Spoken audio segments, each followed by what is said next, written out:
Hi hello నమస్తే. నేను కృష్ణాంజనేయులు. ఆంధ్రప్రదేశ్లో శాంతి భద్రతలు పూర్తిగా అదుపు తప్పాయి అనేటువంటి అంశం మీద ప్రతిపక్ష నేత వైఎస్ జగన్మోహన్ రెడ్డి, అదేవిధంగా వైఎస్ఆర్ కాంగ్రెస్ పార్టీ ఎమ్మెల్యేలు ఈ రోజున అసెంబ్లీ సమావేశాల సందర్భంగా నల్ల కండువాలతో నిరసన వ్యక్తం చేసేటువంటి ప్రయత్నం చేశారు. జగన్మోహన్ రెడ్డితో పాటుగా మిగతా 10 మంది ఎమ్మెల్యేలు, వైఎస్ఆర్ కాంగ్రెస్ పార్టీ నాయకులు, వాళ్ళ ఎమ్మెల్సీలు అందరూ కలిసి నల్ల కండువాలు వేసుకొని ప్లకార్డులు కూడా పట్టుకొని అసెంబ్లీలోకి వెళ్ళటానికి ప్రయత్నించారు. ప్లకార్డులు పట్టుకొని నిరసనతో అసెంబ్లీలోకి వెళ్ళటానికి అనుమతించరు. పోలీసులు ఆటోమేటిక్గా అడ్డుకున్నారు. లేదు మేము ప్లకార్డులతోనే వెళ్తాము, రాష్ట్రంలో శాంతి భద్రతలు పూర్తిగా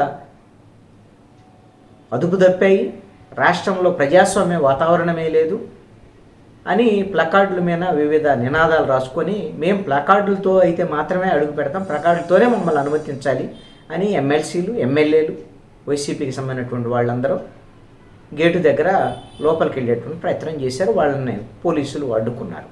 ఎట్టి పరిస్థితుల్లో మేము ఎమ్మెల్యేలు వెళ్ళటానికి, ఎమ్మెల్సీలు వెళ్ళటానికి పోలీసులు అడ్డుకునేటువంటి అవకాశం లేదు, వాళ్ళకి హక్కు లేదు. కానీ ప్లకార్డులు తీసుకొని వెళ్తారంటే ఒప్పుకోరు. ప్లకార్డులు కానీ ఇతర ఏవైనా కర్రలో లేకపోతే ఇంకోటి తీసుకొని వెళ్తానంటే అట్లా అసెంబ్లీలోకి అనుమతించారు. వాళ్ళు ప్లకార్డులు పట్టుకొని మేము ప్లకార్డులతోనే వెళ్తాము, ఈ నినాదాలు ఈ ప్లకార్డులు పట్టుకొని ఇంతే అసెంబ్లీలోకి అడుగు పెడతాం, ఇంతే మండలిలోకి వెళ్తామని అంటే పోలీసులు అడ్డుకున్నారు. ఇలా పంపించము మేము అనేటువంటి దాని మీద వైఎస్ఆర్ కాంగ్రెస్ పార్టీ నేత జగన్మోహన్ రెడ్డి తీవ్రమైనటువంటి ఆగ్రహం వ్యక్తం చేశారు. పోలీసులు ఎందుకున్నారు అని మధుసూదన్ రావు అనేటువంటి ఒక పోలీసు అధికారిని ఉద్దేశించి నేరుగా, ఏం ప్రభుత్వం అంటే వీళ్ళు ఇంతే ఉంటుందా, ఎప్పుడు ఇలానే ఉంటుందా, మారతాయి, పరిస్థితులు మారతాయి అంటే దాని ఉద్దేశం మేము కూడా రేపొద్దున అధికారంలోకి మళ్ళీ రావచ్చు అనేటువంటి హెచ్చరిక. అదేవిధంగా మీ టోపీ మీద ఉన్న 3 సింహాలు అధికార పార్టీకి సెల్యూట్ కొట్టడానికి కాదు, ఇది ప్రజాస్వామ్యాన్ని కాపాడటానికి, మీరు మాత్రము అధికార పార్టీకి సెల్యూట్ కొట్టేటువంటిది వ్యవహరిస్తున్నారు అనేటువంటిది జగన్మోహన్ రెడ్డి యొక్క ఉద్దేశంగా మాట్లాడారు. వాస్తవంలో అయితే వైఎస్ఆర్ కాంగ్రెస్ పార్టీ అధికారంలో ఉన్నప్పుడు అత్యధిక మంది పోలీసులు, అందరూ కాదు కానీ అత్యధిక మంది పోలీసులు ప్రభుత్వానికి, అధికార పక్షానికి ఒత్తాసు పలికారనేటువంటి విమర్శల్ని పోలీస్ శాఖ కూడా ఎదుర్కొన్నారు. చాలామంది అధికారులు కూడా అలాంటి దాన్ని ఎదుర్కొన్నారు. ఇప్పుడు జగన్మోహన్ రెడ్డి వాళ్ళకి సమస్య వచ్చేసరికల్లా మాజీ ముఖ్యమంత్రి హోదాలో ఆయన ఈ రోజున పోలీసులందరినీ ప్రశ్నించేటువంటి పరిస్థితి. అయితే జగన్మోహన్ రెడ్డి ముందే చెప్పారు, ఆంధ్రప్రదేశ్లో ఉన్నటువంటి ఈ అప్రజాస్వామిక చర్యలకు వ్యతిరేకంగా మేము అసెంబ్లీకి అయితే వెళతాం, గవర్నర్ ప్రసంగాన్ని కూడా మేము అడ్డుకుంటాం, ఉభయ సభలకు సంబంధించినటువంటి గవర్నర్ ప్రసంగం జరిగింది, దాన్ని కూడా అడ్డుకుంటాం అనేటువంటి విషయాన్ని చెప్పారు. మరి ఆయన వాళ్ళు లోపలికి వెళ్లకుండానే పోలీసులు అడ్డుకున్నటువంటి పరిస్థితి ఉంది. కాబట్టి బహుశా మరి ఇంకా ఎమ్మెల్యేలకు సంబంధించినటువంటి వీళ్ళందరూ తీసుకొని జగన్మోహన్ రెడ్డి అసెంబ్లీ సమావేశాలు ఇట్లానే ఉంటుంది, ఇంకా పోలీసుల ద్వారానే మమ్మల్ని అడ్డుకునేటువంటి ప్రయత్నం చేస్తారు అనేటువంటి దాని మీద అసెంబ్లీని మరి బైకట్ చేసి వెళ్ళిపోతారా. మరి ఢిల్లీలో ధర్నా పెట్టుకున్నారు కదా, ఆల్రెడీ ఢిల్లీలో ధర్నా ఉంది కాబట్టి ఢిల్లీ ధర్నాకి వెళ్ళేదానికి అవకాశం ఉండదు. సింబాలిక్ ప్రొటెస్ట్, సింబాలిక్ ధర్నా. అదేవిధంగా రాష్ట్రపతి, ప్రధానమంత్రి, హోంమంత్రి, ఢిల్లీలో పెద్దలందరినీ మేము కలిసి ప్రభుత్వానికి సంబంధించినటువంటి దాంట్లో విజ్ఞప్తి చేస్తాం, ఈ ఆంధ్రప్రదేశ్లో ఈ ప్రభుత్వాన్ని బర్తరఫ్ చేసి రాష్ట్రపతి పాలన పెట్టాలి అనేటువంటి దాని మీద డిమాండ్ చేస్తామని కూడా చెప్పుకున్నారు జగన్మోహన్ రెడ్డి. కాబట్టి ఢిల్లీకి వెళ్తారు అనేటువంటి దాని మీద వైఎస్ఆర్ కాంగ్రెస్ పార్టీ వాళ్ళు చెప్తున్నటువంటి మాట. అధికార పక్షం మాత్రం ఒకటే చెప్తుంది, జగన్మోహన్ రెడ్డి అసెంబ్లీకి రావడానికి భయపడి, అసెంబ్లీలో అడుగు పెట్టలేక, గత ప్రభుత్వంలో చేసినటువంటి అన్యాయాల, అక్రమాల మీద వైట్ పేపర్స్ ఇవన్నీ ఉన్నాయి. అదేవిధంగా ల్యాండ్ టైటిలింగ్ యాక్ట్ రద్దుకు సంబంధించినటువంటి అంశం, ల్యాండ్ టైటిలింగ్ యాక్ట్ అనేటువంటిది ఎంత నష్టం కలిగించేటువంటి అంశం మేము చర్చ పెడదామని అసెంబ్లీలో అనుకున్నాం. వాటిన్నిటి సమాధానాలు చెప్పలేక పారిపోతున్నారు జగన్మోహన్ రెడ్డి అనేటువంటి దాని మీద వాళ్ళు మాట్లాడుతున్నటువంటి పరిస్థితులు. ఇప్పుడు ఈ హత్యలు, దాడులు, శాంతి భద్రతలకు సంబంధించినటువంటి అంశం కూడా జగన్మోహన్ రెడ్డి అసెంబ్లీకి వెళ్ళి అసెంబ్లీలో దీని మీద చర్చకు పట్టొచ్చు.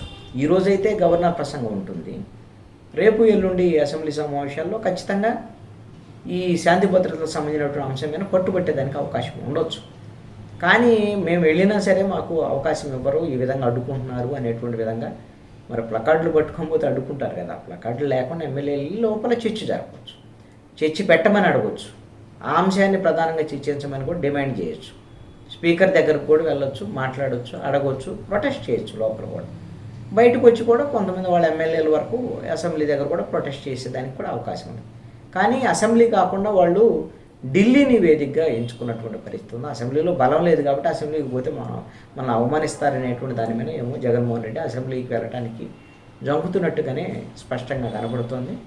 ఏదేమైనప్పటికీ కూడా అసెంబ్లీ మొట్టమొదటి రోజేంటి బడ్జెట్ సమావేశాలు, ఇప్పుడు ఏం బడ్జెట్ పెట్టడం లేదు, కానీ ఈ బడ్జెట్కు సంబంధించిన ఇంతకుముందు ఓట్ ఆన్ అకౌంట్కు సంబంధించినటువంటిది వైఎస్ఆర్ కాంగ్రెస్ పార్టీ ప్రభుత్వం ఉన్నప్పుడు ప్రవేశపెట్టింది. ఈ నెలాఖరుతో దానికి సంబంధించినటువంటి గడువు ముగుస్తుంది. దాని మీద బిల్లు పెడతారా, బడ్జెట్కి సంబంధించినటువంటి అంశం మీద ఏంటి, దాని ఓట్ ఆన్ అకౌంట్ పొడిగింపుకు సంబంధించినటువంటి మీద ఒక చర్చ కూడా ఉంది. అయితే ఆ బిల్లు పెడితే అసెంబ్లీలో అయితే పూర్తి బలం ఉంది తెలుగుదేశం, జనసేన, బీజేపీ కూడా. మండలికి వెళ్తే మండలిలో వైసీపీకి పూర్తి బలం ఉంది. మరి మండలిలో వైసీపీ బలం ఉంటే మరి ఈ బిల్లుని వాళ్ళు వ్యతిరేకించేటువంటి అవకాశం ఉండొచ్చు. ఇది ఆర్థికపరమైనటువంటి అంశానికి సంబంధించిన బిల్లు కాబట్టి మరి ఒకవేళ మండలి తిరస్కరించినా, ఒకవేళ ఎన్నిక పంపినా అసెంబ్లీ దాని మీద ఆమోదం తెలియజేసేదానికి అవకాశాలు ఉండొచ్చు. అయితే ఈ విషయంలో కొంత జాప్యం జరిగితే రేపు ఆగస్టు 1వ తారీఖు జీతాలు ఇవ్వాలి కదా, బడ్జెట్కి సంబంధించిన డబ్బులు ఉండాలి కదా. కాబట్టి అందుకని అసెంబ్లీ తర్వాత ఈ ఓట్ ఆన్ అకౌంట్కి సంబంధించినటువంటి విషయంలో 3-4 నెలల పాటు బడ్జెట్ని, ఓట్ ఆన్ అకౌంట్ బడ్జెట్ని కొనసాగించేటువంటి విధంగా ఆర్డినెన్స్ తీసుకొస్తారనేటువంటి చర్చ జరుగుతుంది. బహుశా అసెంబ్లీకి సంబంధించినటువంటి అంశాన్ని తన ఉద్యమ వేదికగా ఈ రోజున జగన్మోహన్ రెడ్డి మలుచుకున్నటువంటి తీరు, అధికార పక్షం మాత్రం జగన్మోహన్ రెడ్డి భయపడి పారిపోతున్నారు అనేటువంటి విధంగా అధికార పక్షం మాట్లాడుతున్నటువంటి అంశం అయితే మాత్రం ఈరోజు స్పష్టంగా కనపడింది.